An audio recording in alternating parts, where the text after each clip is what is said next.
All right. Hello, everyone, and welcome. This is Brandon Keffer, Associate Director of AmeriCorps Finance. I hope everyone is having a wonderful Wednesday afternoon. It's always my favorite part of the week. We are broadcasting live from Somerville, Massachusetts.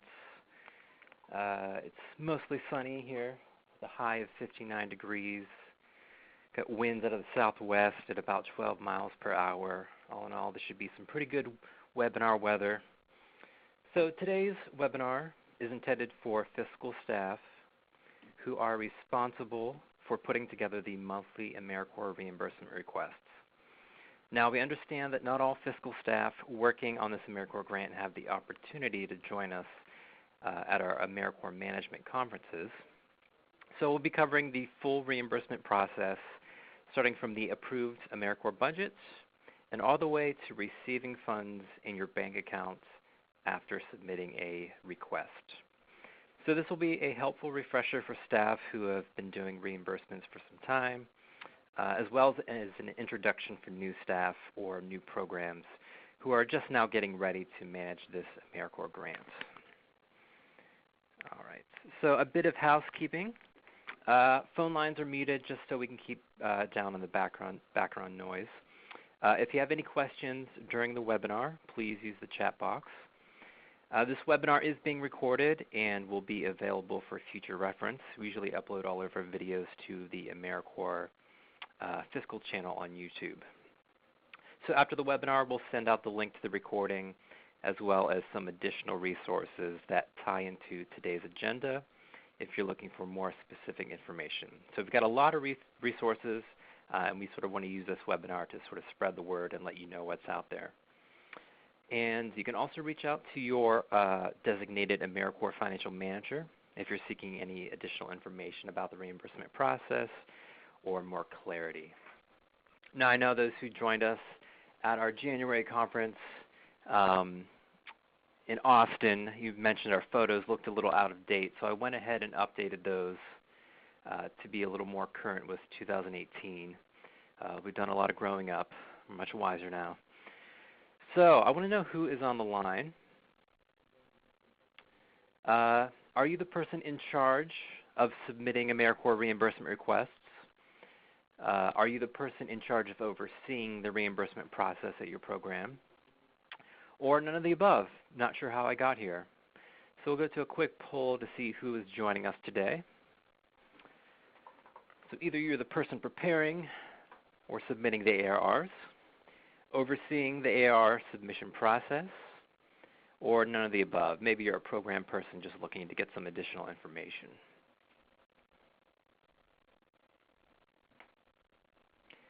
Is anyone else having trouble hearing me? I know sometimes the volume is a little hard to hear.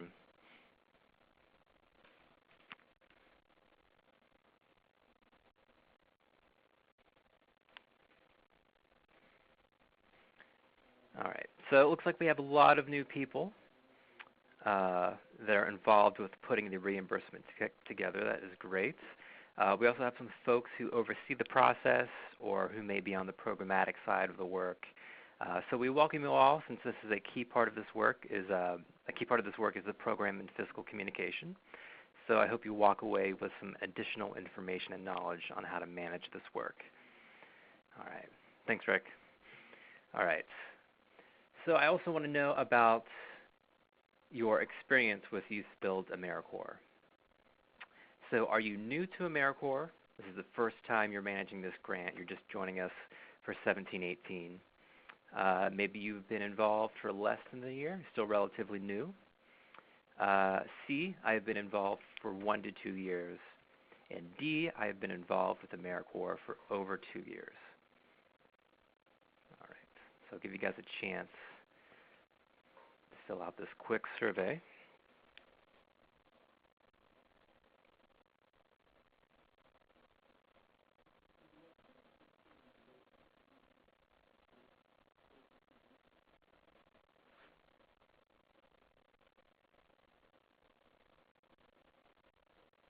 All right, looks like we've got a good spread. So I want to welcome all of our new folks to AmeriCorps. I hope this gets you up and running with the AmeriCorps grants. Hopefully we can get you the information that you're seeking.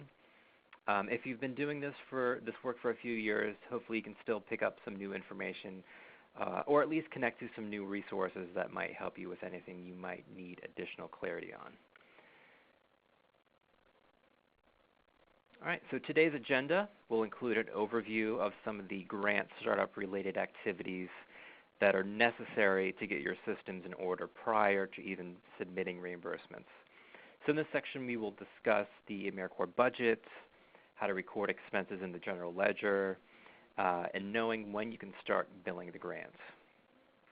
We'll also take a look at the reimbursement packets. I'll walk you through the Excel templates that you'll be using to report out your expenses each month and will need to be submitted as part of that monthly reimbursement request. And since this is a full backup documentation grant, we will provide an overview of what types of backup documentation that you'll need to maintain at the program as well as submit to us each month. And finally, we will conclude with the reimbursement process and what to expect once you finally submit a reimbursement request.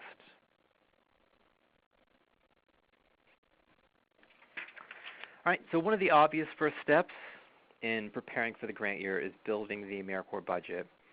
I'm not going to provide a full walkthrough on how to build a budget since I believe most, if not all, AmeriCorps programs have completed this for 17-18.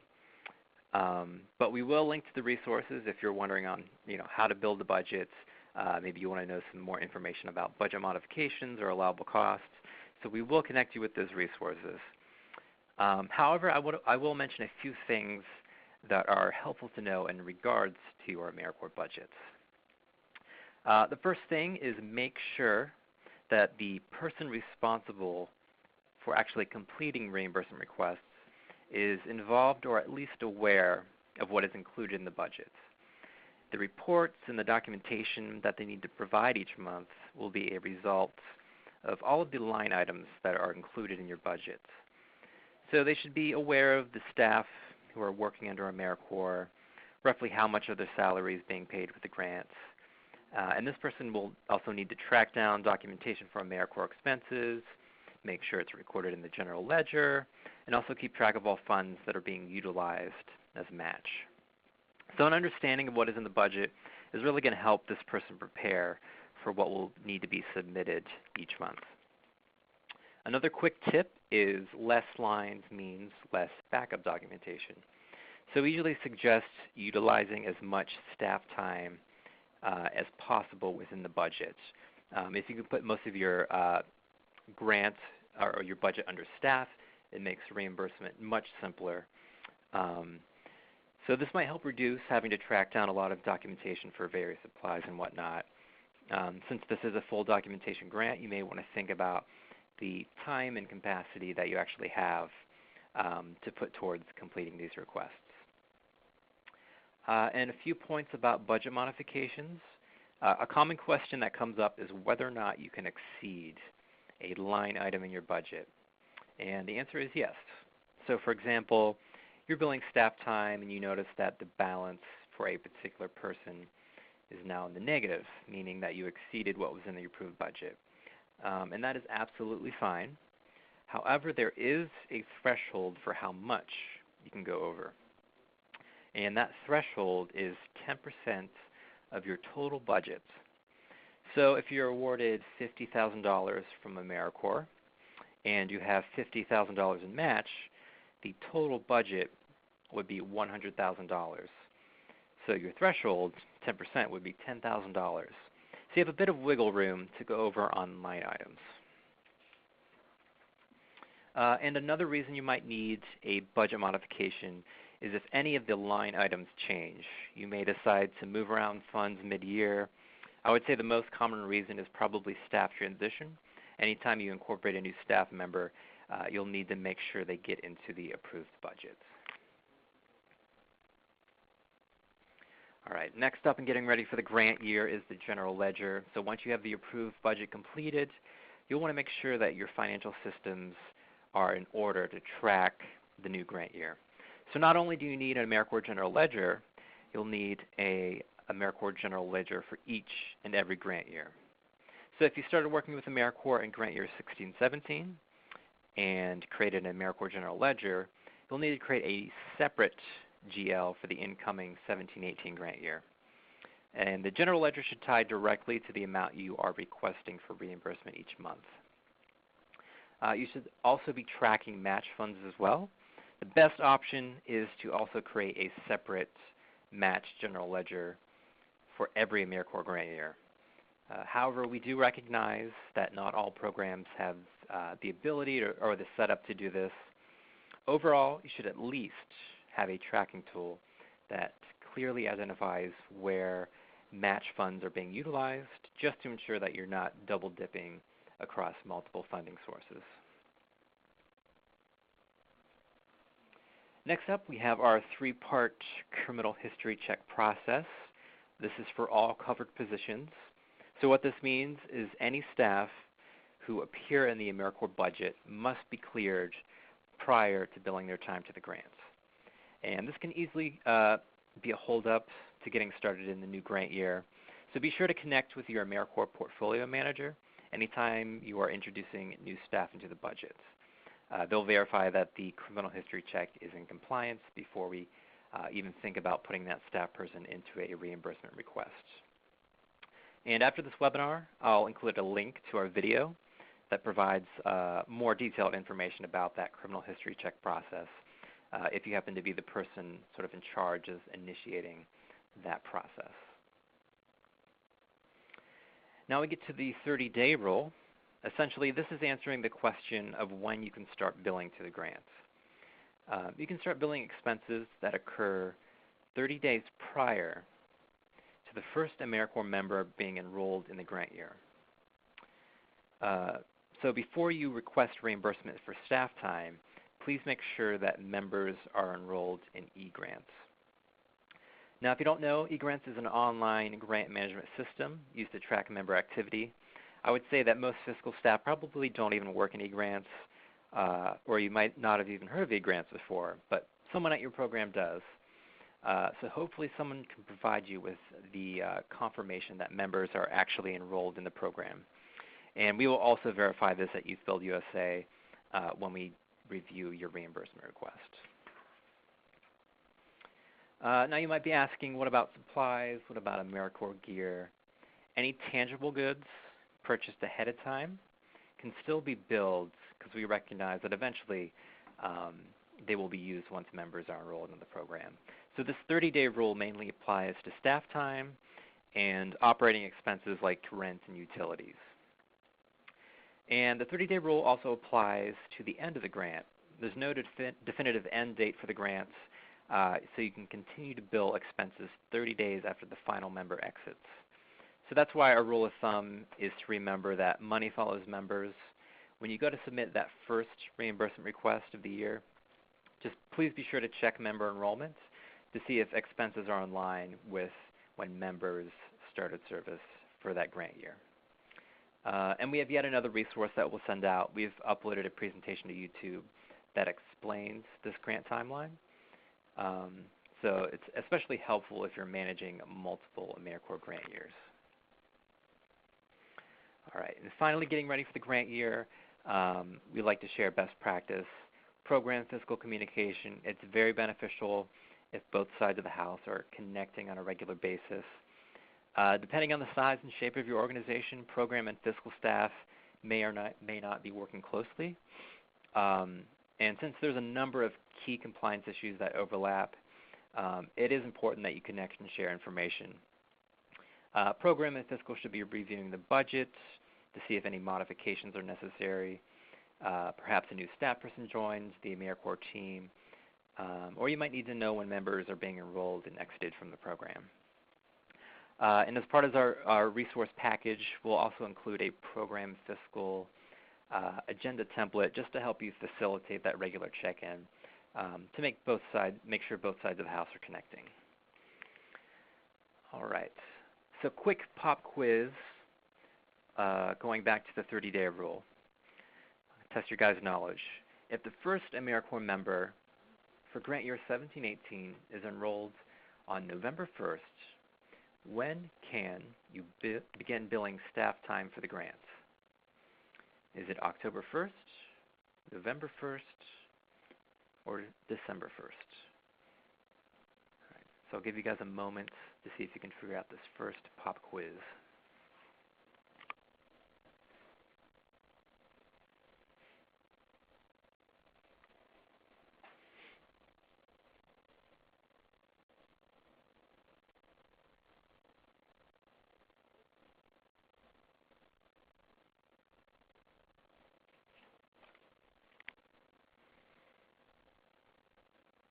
All right, you guys did well, October 1st. So basically when you go to prepare that first reimbursement request, you'll want to take a look at e-grants, see when that first member was enrolled, and basically just backtrack about a month. And that's when you can first occur expenses for the 17-18 grant year. All right. So I've been mentioning a lot of resources that will go out after the webinar. In getting set up for the grant year, I would consult the AmeriCorps Fiscal Manual. It'll talk about all the policies and procedures and administrative requirements that need to be in place. I'll send out the budget instructions, the criminal history check video, the grant timeline video, and that program fiscal check-in templates. All right, so now we have an approved AmeriCorps budget. Once the budget is approved, you can expect your AmeriCorps financial manager to send out an email notification that your reimbursement templates are now available. Now the question, where can you find your AmeriCorps reimbursement packet? So another pop quiz. Is it located in the lockbox? Is it located in the Dropbox? Is it located in the box drop? Or D, I have never found them. All right, so another pop quiz. Give you guys a moment to answer this.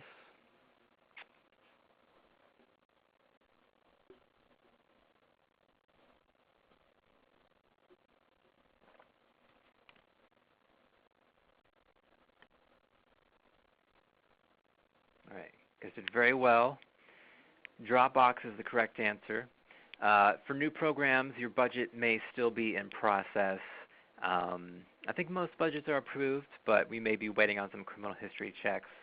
Once that process is complete, you'll get that email notification on how to access your Dropbox. So if you're unfamiliar with what Dropbox is, it's basically a shared cloud server that lets you and YouthBuild USA exchange files back and forth without having to worry about email attachments. If this is your first year with AmeriCorps, then you'll receive an invite to get shared access to your Dropbox folder. And this is where you're going to locate all of your reporting templates that you'll be using to submit your reimbursement request. So these reimbursement templates will track your use of the AmeriCorps award. It's important that the information is accurate in the event of an audit or IPERIA testing that happens from time to time. If this is being reviewed by a tester at CNCS or an auditor, this packet is going to guide them through all of the reimbursed expenses as well as match funds to help make sure that you are in compliance.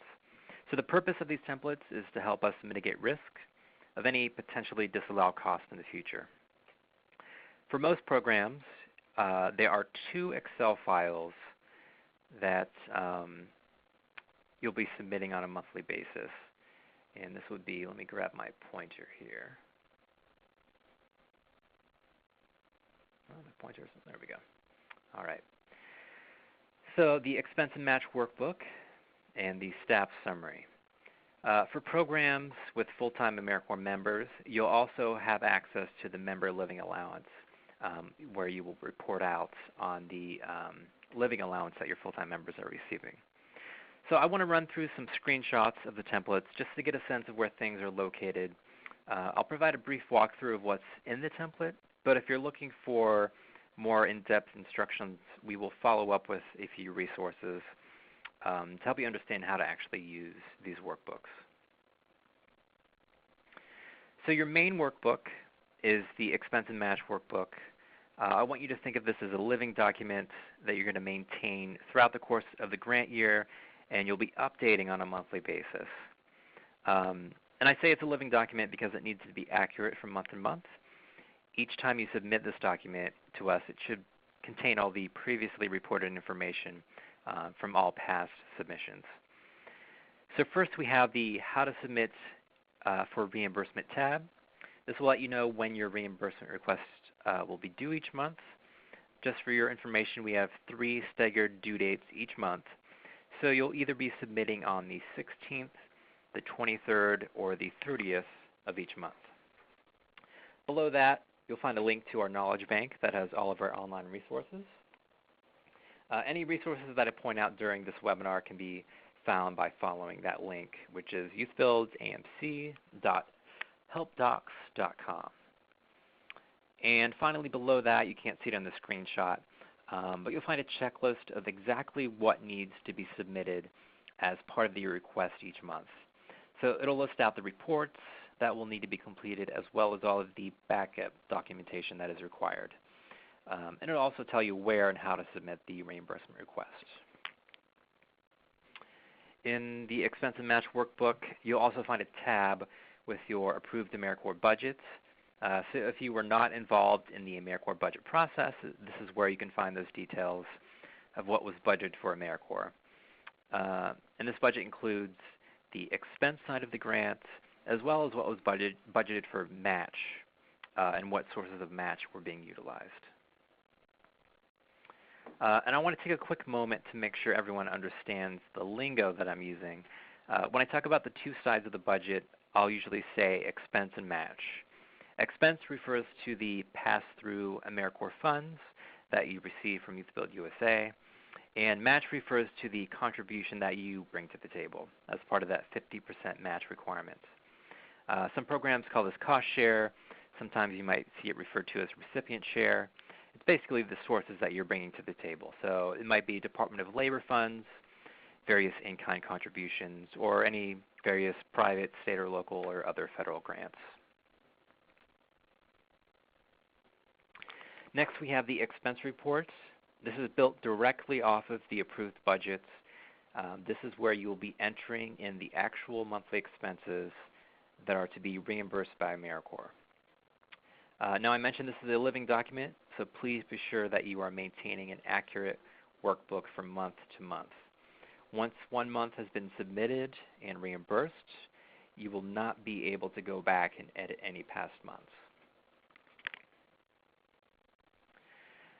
After the expense worksheet, we have the match report.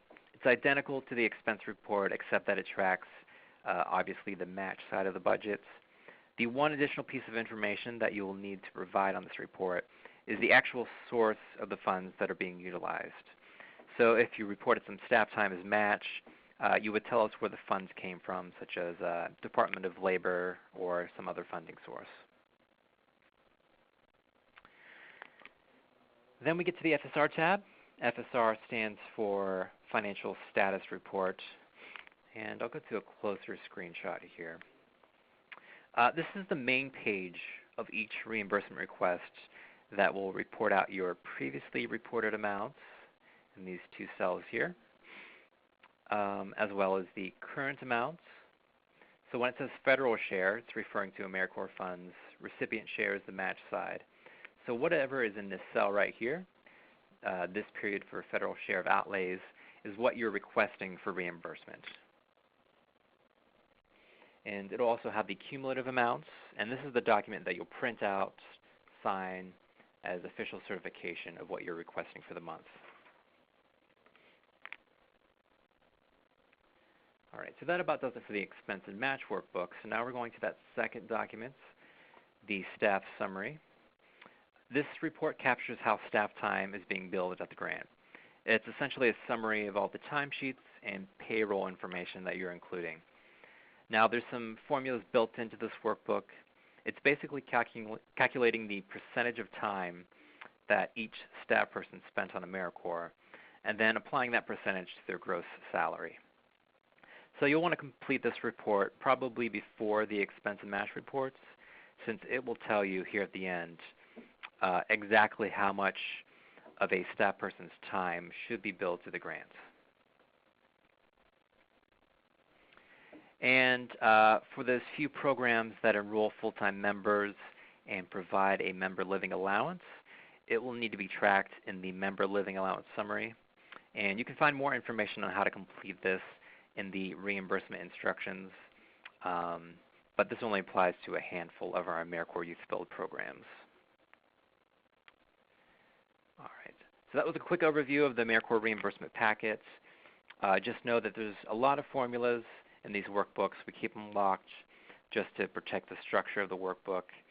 So anytime that you need to include a new line item, make any changes, it will need to happen within a budget modification. All right. So that was a brief overview of the Excel files that you'll be working with. If you're still wondering how to actually enter information into these reports, then I recommend that you take a look at the reimbursement paperwork instructions, as well as our reimbursement packet video. These will provide a more in-depth walkthrough on where to actually plug in the information and complete the reports. All right, now we get to documentation, my favorite part. So as part of the reimbursement request you're putting together, you'll also need to attach some additional documentation. So another quick pop quiz.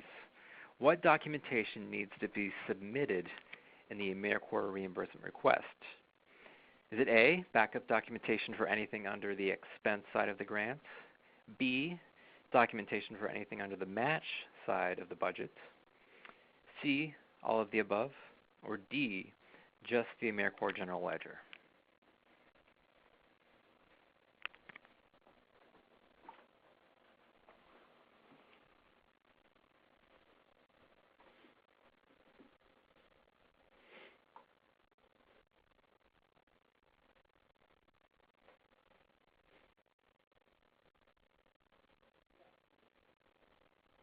All right. So it looks like a lot of people said all of the above. So this might be a tricky question. So let me go to the answer here. So along with these reports, you'll also be submitting full backup documentation for anything on the expense side. So in other words, you'll submit backup documentation for anything that is to be reimbursed. Now, match documentation, it's all held to the same standards as expense, and could be reviewed during as part of an audit. However, it will not be reviewed in regards to the reimbursements. So as far as reimbursement goes, you'll submit those reports and just backup documentation for anything under the expense side of the grant. We won't be reviewing match documentation as part of the standard monthly reimbursement process. All right, so we have a handy guide that goes through each budget subcategory, and it will let you know what is sufficient backup documentation. You can find a copy of this in your program's AmeriCorps Dropbox, but we'll also link to that in our resource package that I'll send out after this webinar. So I'll quickly go through the various parts of the budget and documentation. First and foremost is a copy of your monthly AmeriCorps General Ledger. The GL needs to be separated by grant year. It should list out all the transactions that are included in the reimbursement request. So if you're working with grant year 16-17 and grant year 17-18, you would need each of those grant years on a separate general ledger. And all in all, the GL should provide the same amounts that are being entered into the monthly expense report. If this is not the case, for example, you had to edit a reimbursement request and the GL and the expense report no longer match up. If this is the case, you should include a memo as to why they don't match up and when that difference will be resolved. You might be making the adjustment probably within the next month to make that correction. All right, personnel costs. So this probably makes up the bulk of expenses and documentation from month to month. So you'll need to submit monthly timesheets for any staff that are being billed to AmeriCorps. Timesheets need to identify AmeriCorps.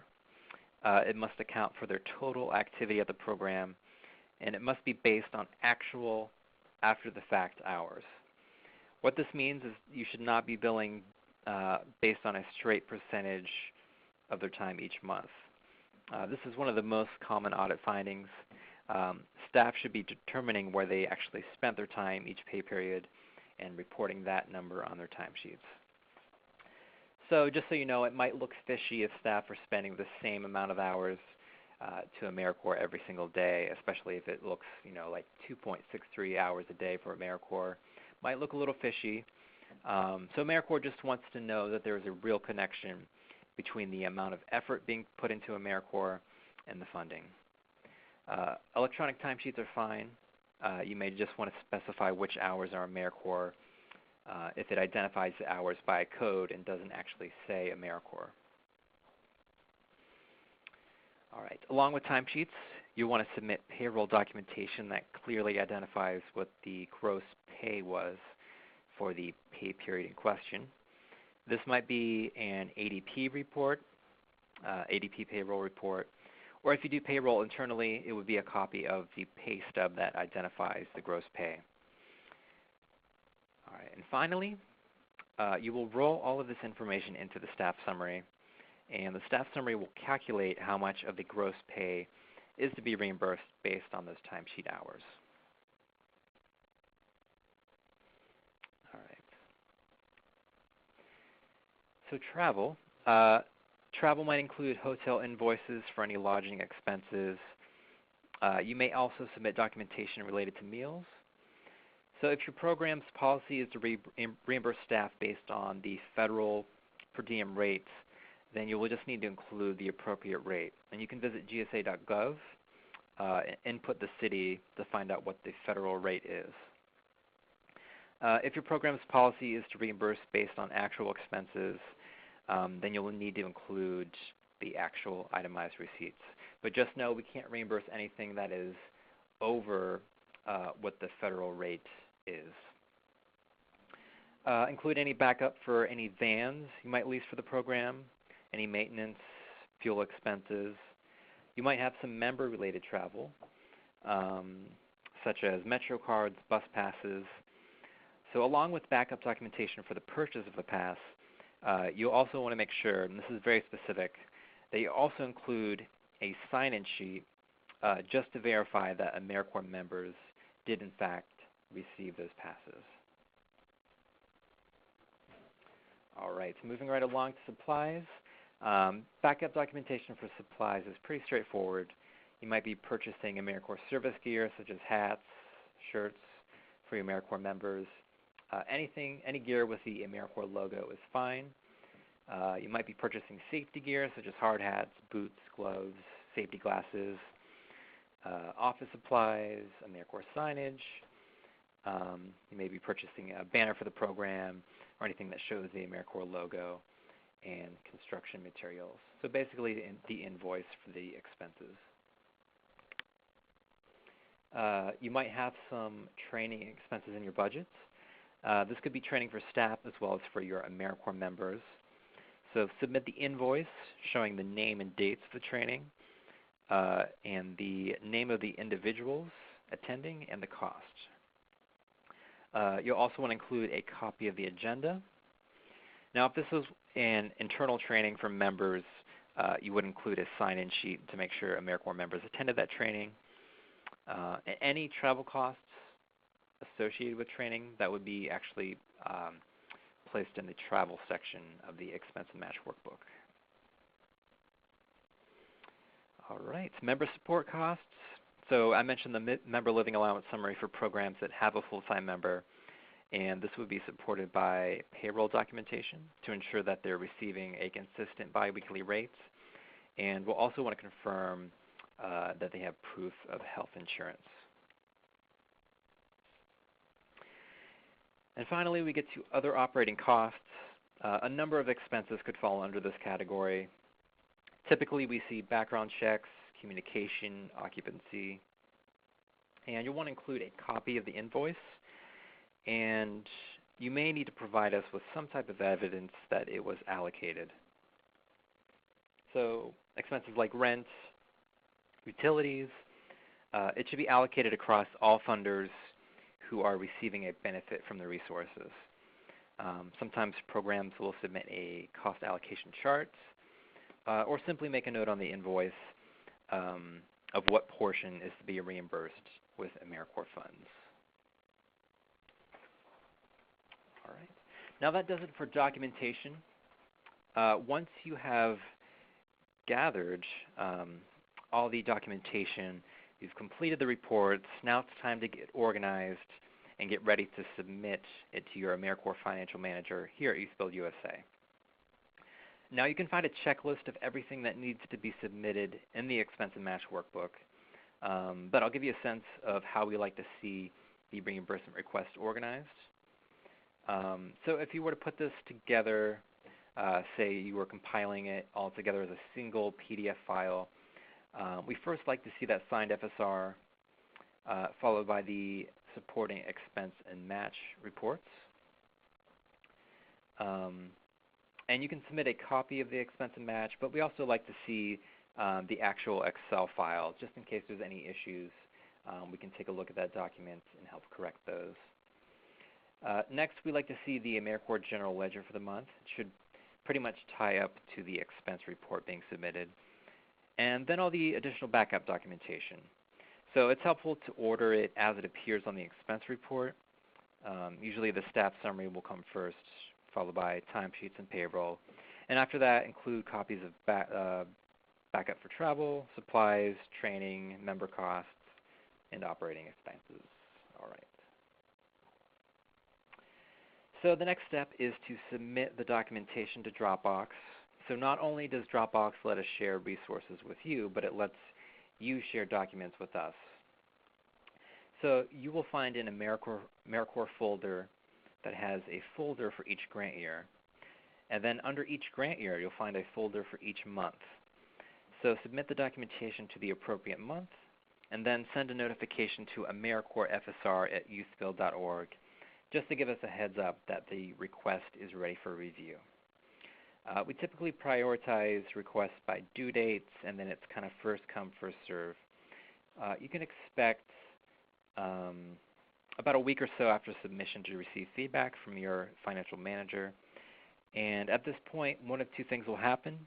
It's either cleared for reimbursement, or we will notify you if we require a revision to the request or if we need additional information. And your AmeriCorps Financial Manager will review the request to make sure the reports are correct and that all documentation is provided. But it also gives us a glimpse into your financial systems. So just to give you an idea of what happens when you submit a reimbursement request, what it is we're looking for. Obviously at the top, we're making sure that all the documentation is included in the request, all the reports are correctly created, but also gives us an idea of if you have an effective accounting system, if your general ledger is in order, if you have the ability to run a good financial management system, you can easily allocate costs. So from time to time, if we have concerns or maybe want to take a deeper dive, we may ask to look at certain policies and procedures just to make sure your financial systems are in order. So if you have any questions about what appropriate financial systems look like, you can always look at the AmeriCorps Fiscal Manual, and it will tell you a lot of the administrative requirements required for this grant. Now that probably seems like a lot of information to be aware of to put together a reimbursement request. So we actually created this checklist. So if you're curious as to what the review process looks like, we'll send out this review checklist that goes through each section of the request. So if you want to run through the checklist yourself prior to submitting this reimbursement, it might help you avoid any errors and hopefully speed up the time it takes to get reimbursed.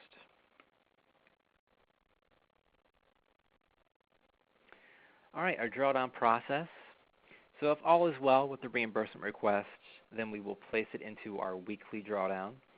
Drawdowns are prepared at the beginning of each week, and if you're in that week's drawdown, you can usually expect a bank deposit on the following Friday.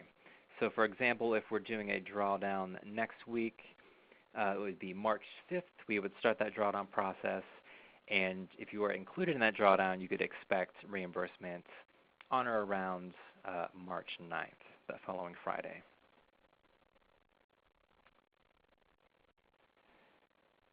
All right, so we have currently 2 active grant years. If you're still working with grant year 16-17, you can continue to bill that as long as you have active members. So remember, money follows the members. You have until 30 days after that final 16-17 member exits the program to include expenses. Or if you've utilized the funds and you've met the 50% match requirement, then you are done for 16-17. But for most of you, you have an active 17-18 grant. Now, a thing to remember is that we need to collect an FSR for every single month that the grant is active. So I know a lot of programs are still getting sort of up and running with 17-18. You might not have submitted any reimbursements yet.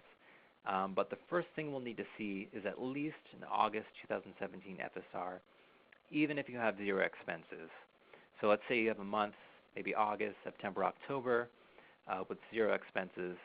Just submit that blank FSR, make sure it's signed, just to give a certification that there were, in fact, no expenses for the month. All right. So if you guys have any questions, feel free to use the chat box.